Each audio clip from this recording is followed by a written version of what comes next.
존경하는 최호정 의장님과 선배 동료 의원 여러분, 오세훈 시장님과 정근식 교육감님을 비롯한 공무원 여러분 안녕하십니까? 노원구 제1선거구 보건복지위원회에서 활동하고 있는 신동원 의원입니다. 오늘은 질문 2가지를 하겠습니다. 시간 관계상 바로 들어가겠습니다. 교육감님 질의 답변대로 나오시기 바랍니다.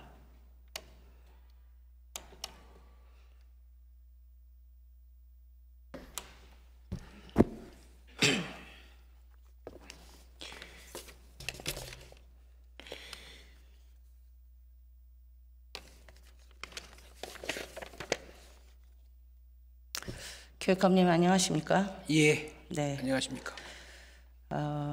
PPT 띄워주시죠.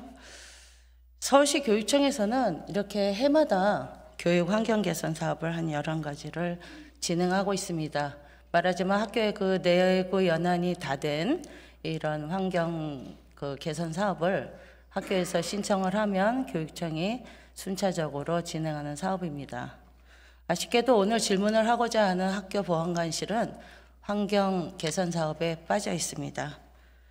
그래서 본 의원은 서울시 안에 있는 특수학교, 국공립 및 사립학교의 학교 보안관실 시설 상태를 알아본 결과 학교 보안관실 환경 개선과 시설 안전에 대한 부분이 각 학교마다 서로 다른 부분이 많았고, 학교 보안관실의 환경 개선에 대해서는 서울시 교육청에서 별로 관심이 없는 것이 아닌지 이렇게 의문을 가지게 되었습니다. 교육감님, 혹시 교육청 6급 이하의 직원 1인이 사용할 수 있는 그 최소 사무 면적이 얼마인지 알고 계십니까? 그 숫자를 정확히 기억을 못하겠습니다. 네, 그러시군요. 그 이상은 직급에 따라 면적이 다릅니다. 그러나 6급 이하의 우리 보통 근무하고 있는 최소 면적은 그 공공기관은 말하자면 시나 의회 이런 공공기관은 1인당 7제곱미터 2.1평 기준으로 하고 있고요. 민간에서는 법에서는 정해진 게 없고 설계할 때 2.5평에서 3평 정도 권하고 있습니다. 그리고 또 하나 구치소의 경우를 한번 알아보니까요. 1인당 지금 0.3평을 사용하고 0.78평을 권고하는 사항입니다. 그러면 학교 보안관이 생활공간이 아니고 근무 장소라고 할지라도 그 하루에 한 반 정도는 공간에서 보내고 있습니다.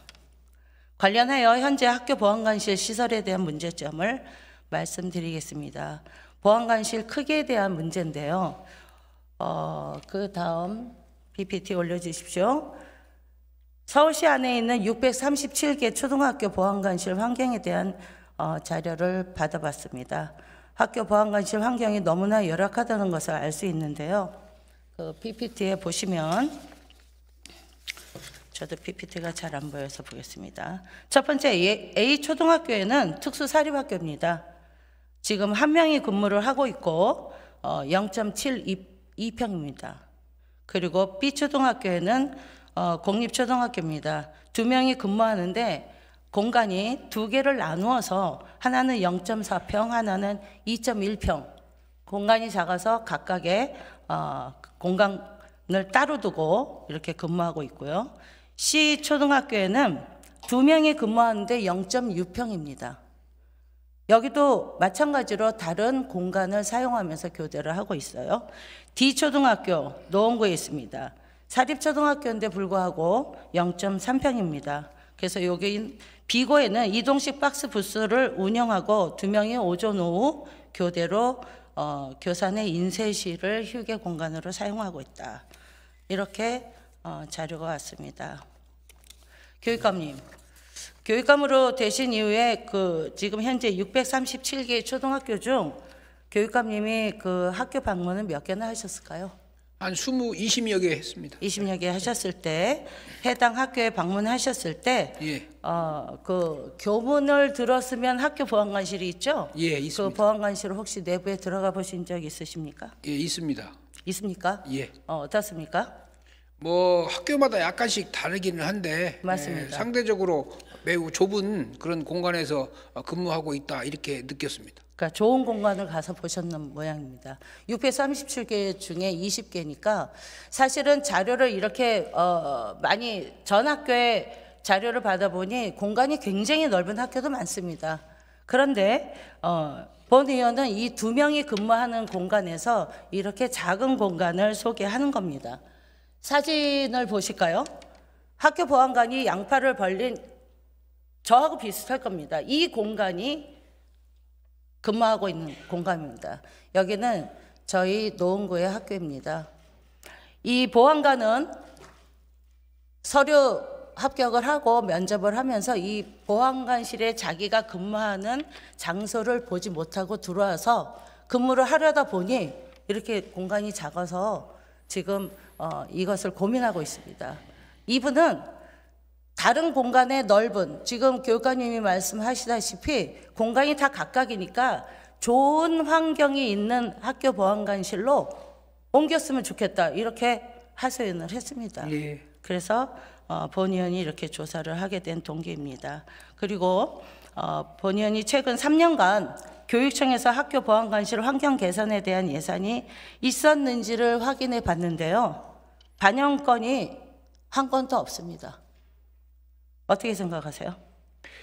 그 의원님께서 아시다시피 이 학교 보안관 제도가 2011년도에 학교 폭력 예방과 대책에 대한 법률 제정 이후에 만들어진 것이고 보안관 그 사람을 확보를 해서 학교 폭력 예방을 하기 위한 그런 것이어서 이 보안관들이 근무하는 초소에 대해서는 아무런 규정이 없고 지금 의원님께서 말씀하신 대로 이 공간을 정상적인 학교 공간으로 간주하는 제도화가 아직 안 되어 있는 것이 사실입니다. 맞습니다. 예.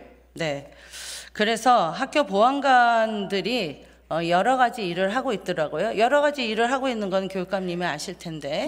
그러면 보안관이라고 하는 게 제가 어릴 때 이렇게 서부 영화를 보면 보안관이 이렇게 막 딱 하고 나오지 않습니까? 그래서 이제 초등학교에다 그런 개념을 했죠. 그래서 보안관의 뜻을 한번 찾아봤습니다. 검색을 하다 보니 아주 쉽게 답변을 해달라는 그런 문구가 있어서 검색을 해보니 질서 유지를 통해 평화를 책임지는 사람, 질서 유지를 위해 평화를 책임지는 직책, 이 보안관이다. 맞죠? 예. 보안관은 그 학교의 어린이들을 위한 안전을 위한 그런 일을 하고 있는 직책입니다. 그러면 보안관들이 하고 있는 직무가 뭐라고 생각하십니까?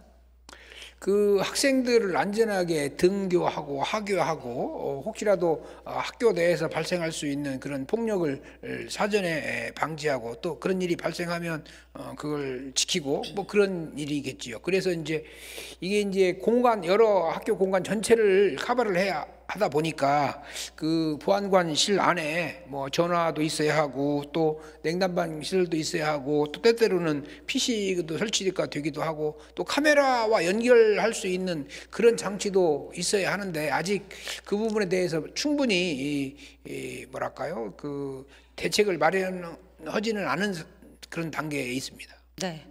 좀 전에 11년부터 이 보안관 제도가 생겼다고 말씀하셨는데요. 보안관은 학교 보안관은 몇 명으로 규정되어 있나요? 지금 현재는 1명에서 3명 정도로 배치되어 있는 걸로 알고 있습니다. 다만 이제 어려움이 뭐가 있냐면 이 보안관 역할을 제대로 하려면 학교마다 정문이 하나만 있는 게 아니고 정문도 있고 호문도 있고 이래서 그 각 문마다 배치를 하게 되려면 좀 더 인원이 증원될 필요도 있다 이렇게 느끼고 있습니다. 네, 증원도 필요하겠죠. 이번에 이제 대전 초등학교에서 아주 슬픈 일이 생겼는데요. 그 사건도 한 5시 이후에 벌어진 거로 알고 있습니다. 보안관의 직무는 이렇습니다. 학교 어린이들이 등하교 지도를 하고요. 그 다음에 CCTV 모니터링을 하고, 그 다음에 학교 순찰을 하고요. 그 다음에 가장 중요한 건 외부인 통제를 합니다. 그렇죠? 그리고 그렇습니다. 각각 2명이 서로 교대를 하면서 안과 밖에서 서로 일을 하다가 기본 하루에 한 4시간 정도는 그 내부에 둘이 공간에 같이 근무를 하는 일이 있답니다. 그런데 지금 말씀하시다시피 뭐 냉난방도 있고 전화기도 있고 CCTV 모니터도 있고 이러다 보니 아까 나왔던 저런 공간에 한 평도 안 되는 공간에는 둘이 앉아서 일하기도 어려워요. 사실 가보니까 의자도 한 개밖에 없습니다. 책상도 없고. 그러면 한 명은 이렇게 서 있을 수밖에 없겠죠. 더군다나 이게 성별이 다를 경우 보안관이 다 남자만 하는 게 아니에요. 아시고 계시죠? 예, 알고 있습니다. 그러면 남녀가 그 좁은 공간에서 그 환경에서 잘 근무를 할 수 있을까요? 이번에 대전 초등학교의 사건에 어제 뉴스에 이런 게 나와요. 그 조사를 하고 있는데 그 교사가 어떠한 연유로 그런 사건을 벌였는지에 총 조사하는 중에 누구와 다퉜는지, 누구와 얘기를 하다 기분이 나빴는지, 또는 그래서 보복하는 마음이 생겼는지, 뭐 이런 것들을 다 조사한다고 합니다. 그런데 이런 근무 환경이 열악하면 스트레스가 쌓이죠. 그러면 짜증이 나고, 그러면 이 자기의 아까 말한 4가지의 직무의 역할이 떨어집니다. 그러면 비효율적인 업무가 되고 그거에 연계돼서 피해는 누가 봅니까? 아이들이 봅니다. 그렇죠? 네. 그래서 이 면책에 대해서 얘기를 하는 거고요.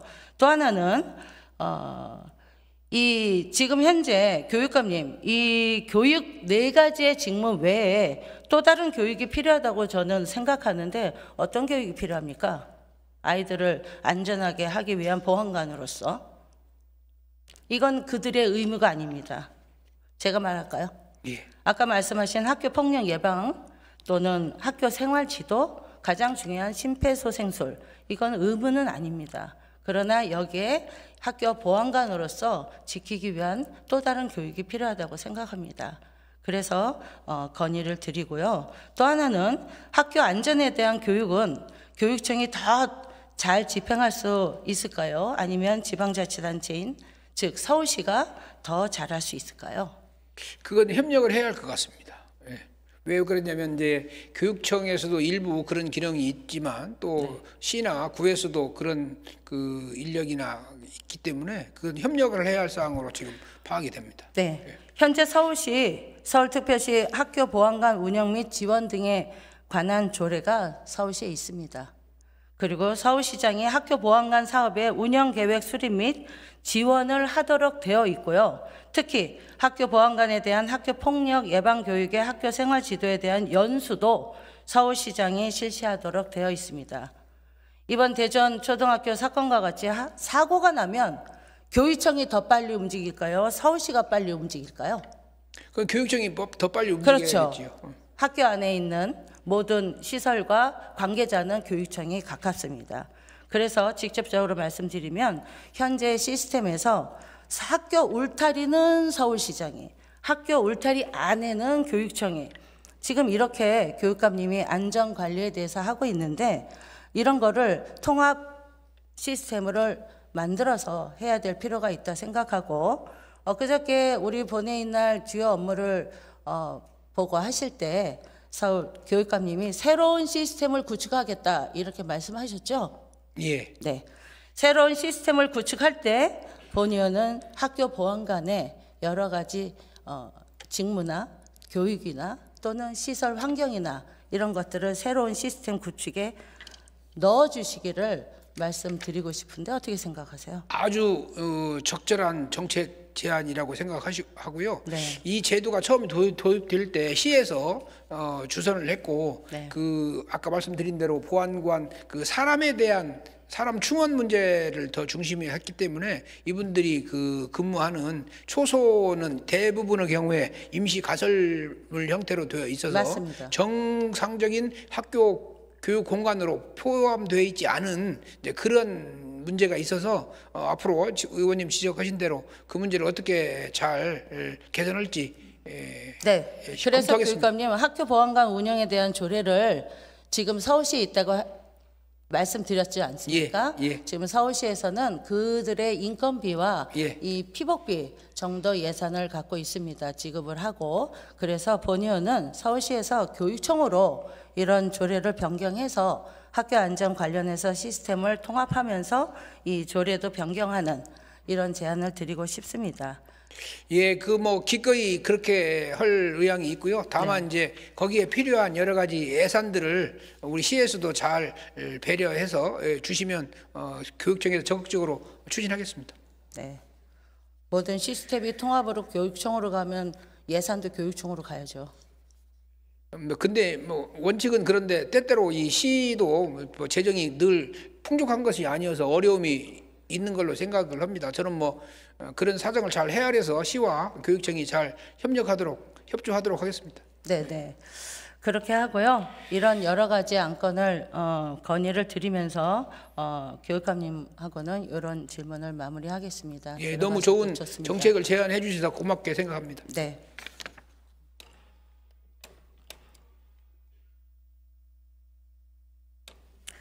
네. 교육감님과 질문을 마무리하면서 발언을 하고 마무리하겠습니다. 여기에 있는 우리가 해야 할 일들은 어떤 것입니까? 사건이 발생하면 책임에 따라 급급하게 대책을 세우는 것이 아닌 사고가 나기 전에 미리미리 안전 시스템을 만들고 발생할 일에 대해 예측할 수 있어야 합니다. 그리고 그런 시스템을 만들어 가야 합니다. 지금처럼 저출산 시대에 우리 부모들이 아이가 학교로 등교하고 나면 마음을 놓을 수 있는 그런 학교를 만들어야 하는 것이 시민을 위해 봉사하는 우리가 해야 할 일입니다. 학교 보안관 교육과 운영 등은 교육청이 하나로 통일하여 운영해야 학교의 안전에 대해 조금 더 빨리 사전에 대처할 수 있고 사건, 사고도 미리 예방할 수 있습니다. 지금은 누가 책임지느냐를 떠나 어떻게 하면 아이들이 보다 안전하게 학교에 다닐 수 있을 것인가에 초점을 두고 일할 때입니다. 그럼 다음 질문 이어가겠습니다. 다음은 김태균 행정부시장님 발언대로 나와주시기 바랍니다.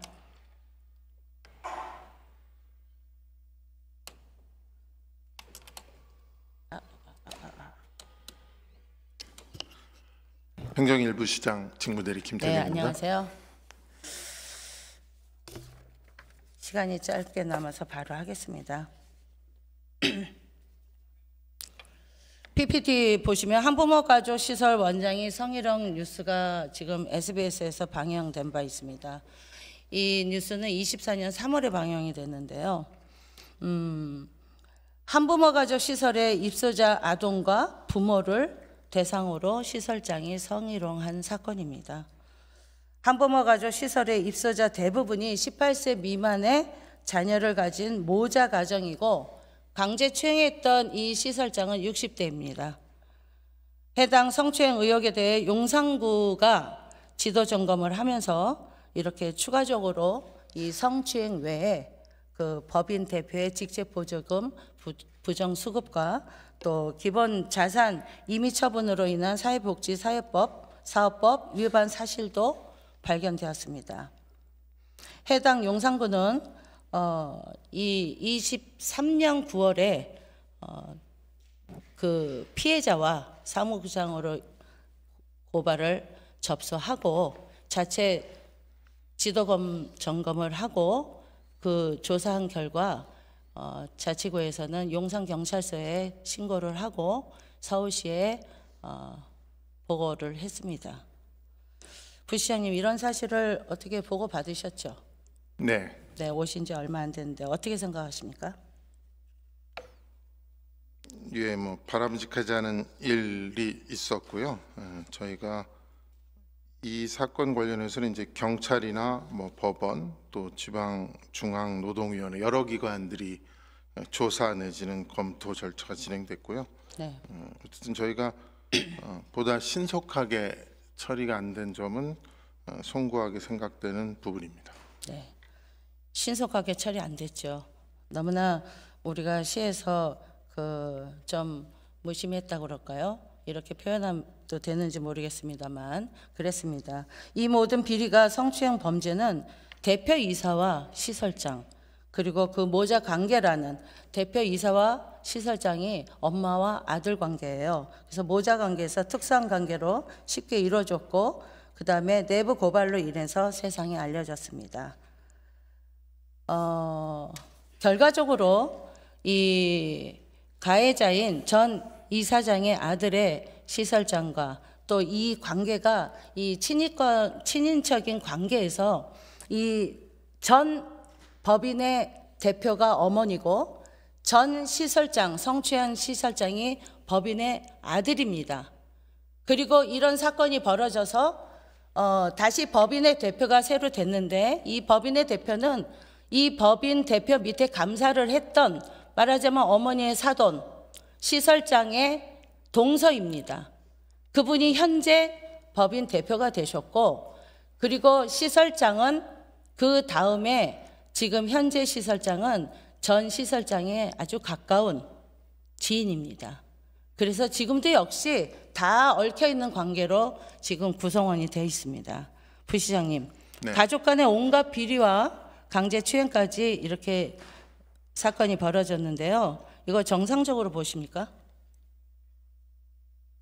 이제 정상, 비정상의 부분은 각 사안에 대해서 이제 판단을 해야 될 것 같고요. 네. 그 소규모 사회복지법인 같은 경우에는 가족 단위에 운영하는 사례들이 있습니다. 다만 그것만으로 뭐 바람직하다 아니다를 단정지어서 말씀드리기는 어려운 것 같습니다.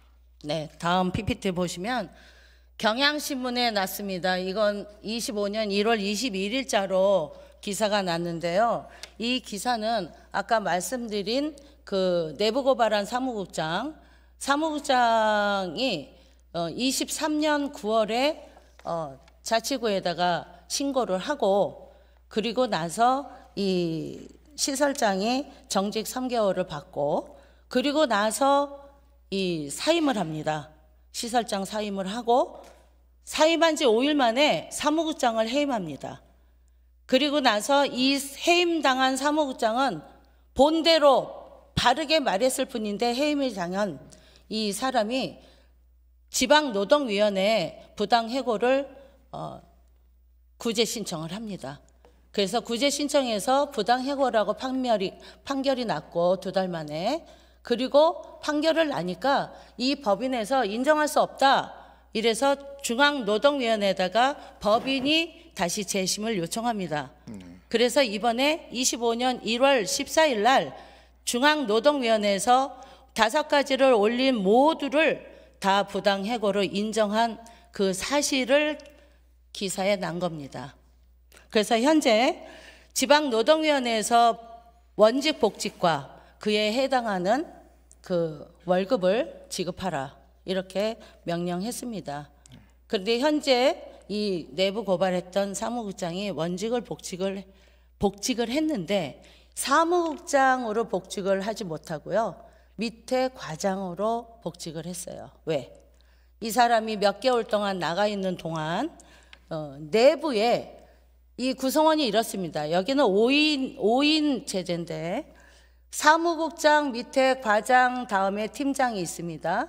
그런데 사무국장을 해고하고 공석이 되니 이 밑에 팀장을 사무국장으로 일을 하게 하고 이 지방노동위원회에서 부당해고가 결정돼서 복직을 시키려니 사무국장 자리에 팀장을 올렸지 않습니까?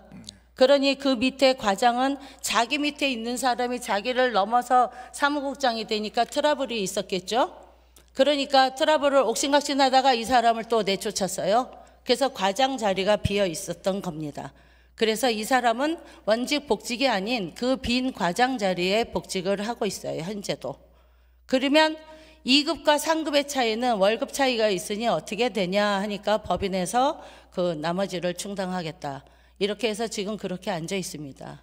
그러면 원직 복직을 하라고 중노위와 진노위와 중노위에서 다 판결이 났다면 정상적인 시설이라면 내리고 과장 자리에 내리고 이 사람을 사무국장에 올려야 되는 게 당연하다고 보는데요. 현재도 그 사람은 지금 과장 자리에서 일을 하고 있습니다. 그리고 매일매일 울고 있습니다. 왜? 새로운 시설장에 의해서 이 사람이 부당해고를 당한 이 시설장이 이 사무국장 맞은편에 앉아서 마주보고 근무를 하고 있어요. 제가 시설을 가봤습니다. 점심은 어떻게 먹고 있나요? 혼자 먹습니다. 이야기는 하나요? 안 하고 있습니다. 그 사람하고 얘기를 다른 직원이 이미 알고 있었던 직원도 눈치를 보느냐고 이야기 못합니다. 그리고 매일매일 코앞에 놓고 이 중노위 사건이 그 부당해고가 완전히 결정되니까 이 경향신문 PPT 올린 이후 두 번째 성심원 행정소송 갈 것 보복 의도 아니야 이런 제목이 있죠.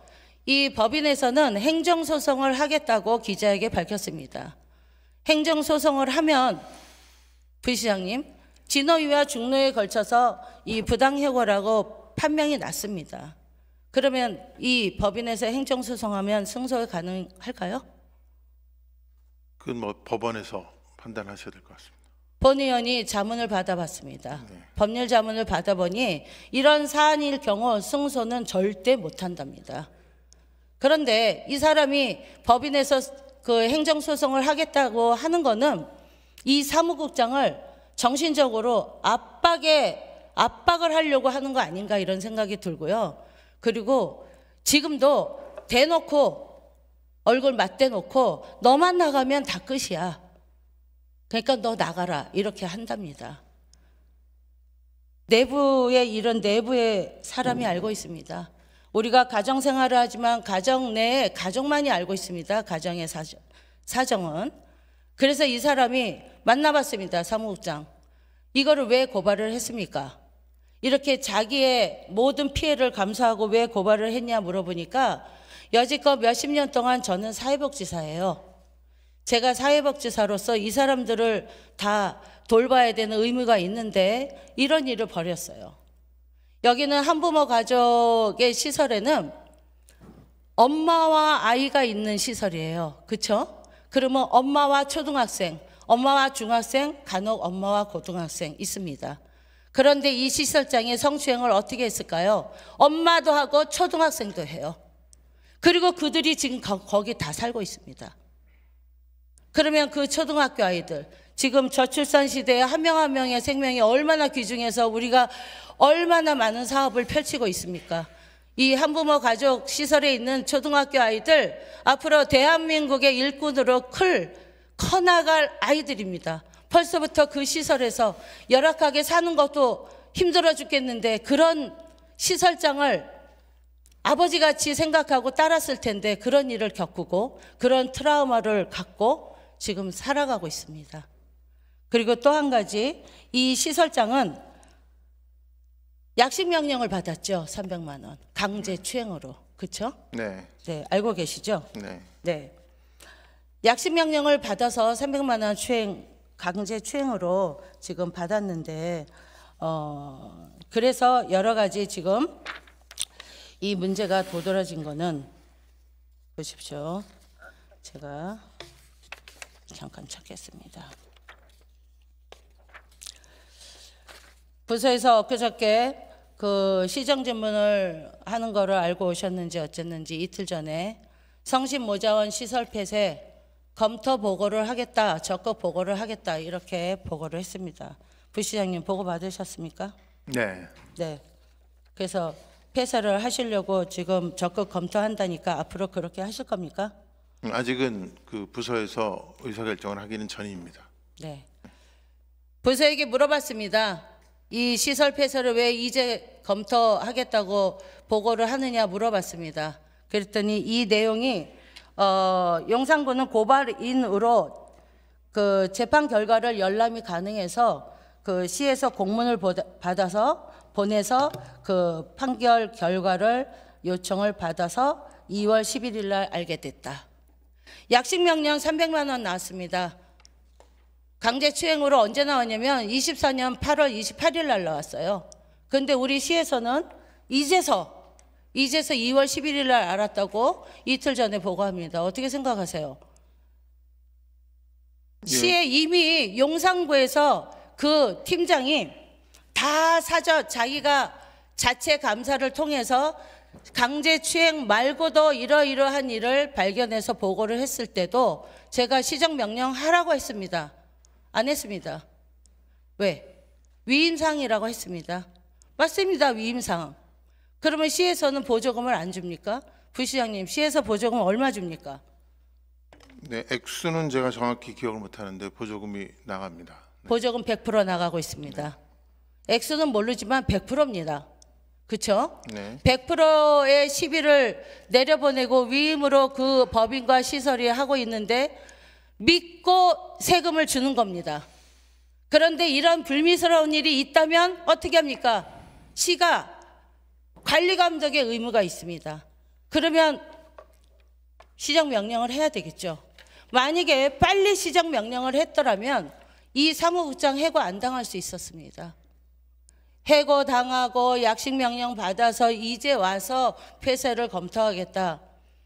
시설도 폐쇄하고 법인도 폐쇄하고 맞습니다. 그 시설에 있는 모든 사람들의 트라우마로 있는 사람들 환경 바꿔야 합니다.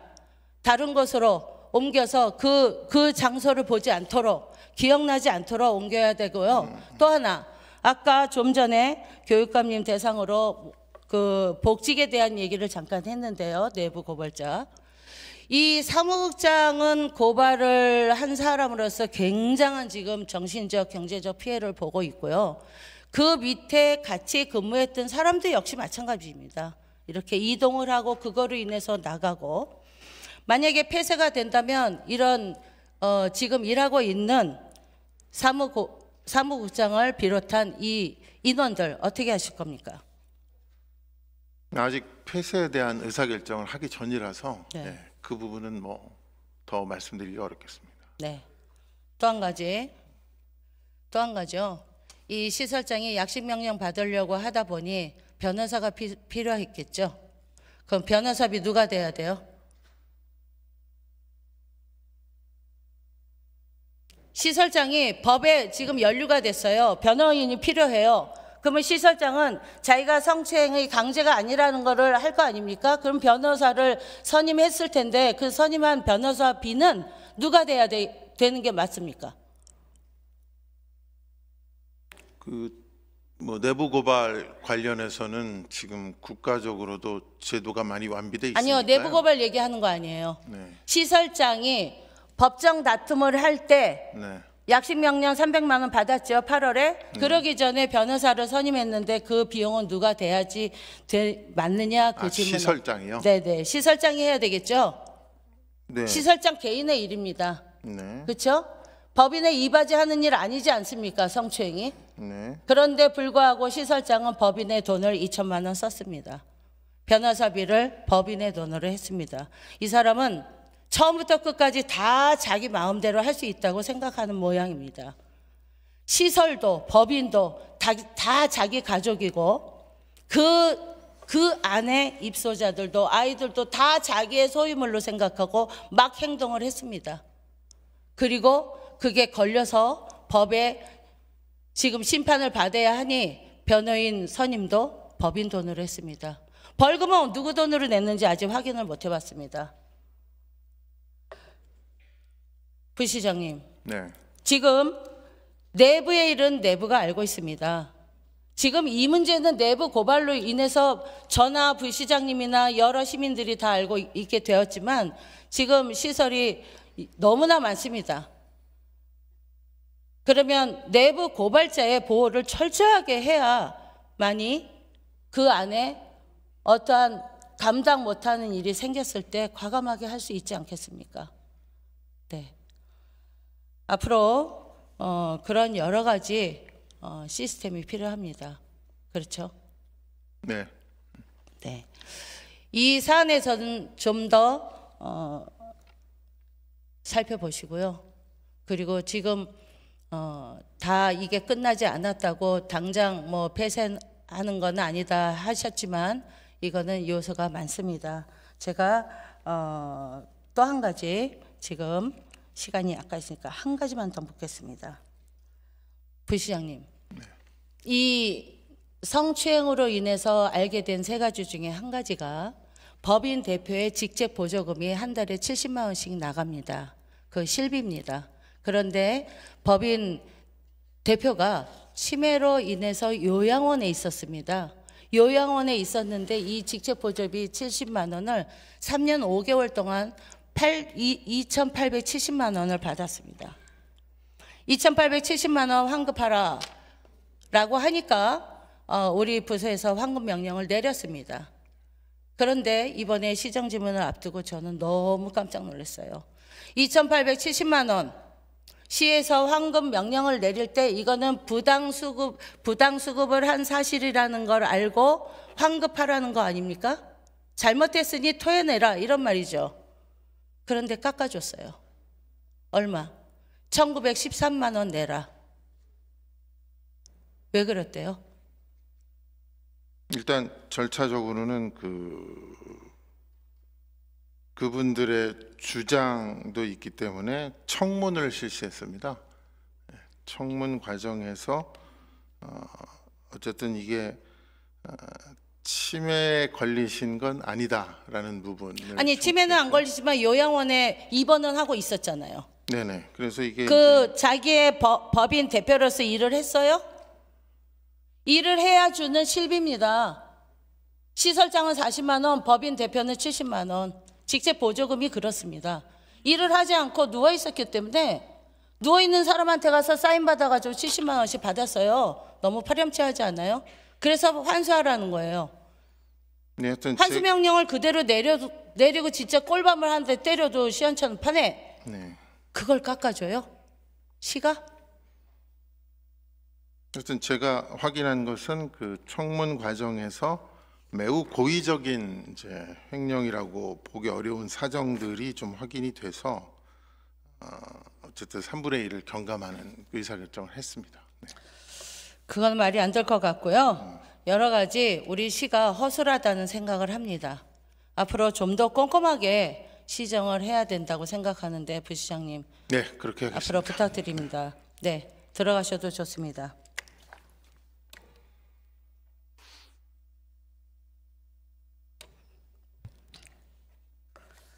제가 오늘 시정질문을 통해 서울시에 말씀드리고 싶은 부분은 하나입니다. 이러한 비리로 얼룩져 있는 사실이 서울시에 또 다른 일이 존재할 것입니다. 사회복지관, 복지기관, 복지법인, 복지시설 전체를 대상으로 점검해야 하는 시기가 도래했다는 것입니다.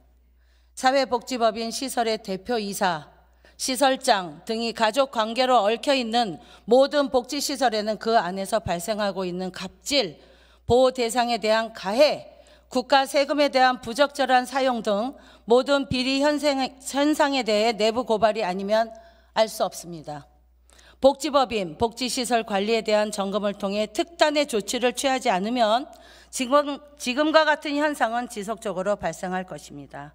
더 구체적으로 익명 신고 시스템 운영, 변호사나 신뢰할 수 있는 단체를 통한 대리 신고, 내부 고발자 포상금 지급 제도, 내부 고발 피해자에 대한 심리 치료 지원, 내부 고발 불이익에 대한 손해배상, 가해자로부터의 보복이나 신변 보호를 위한 법률 지원 등 2차 피해에 대한 지원책도 만들어야 한다고 봅니다. 전 영국 총리 글래드스턴의 말입니다. 너무 늦어진 정의는 더 이상 정의가 아니다. 부서는 꼼꼼히 살피시고 그리고 바로바로 보고해 주십시오. 마치겠습니다.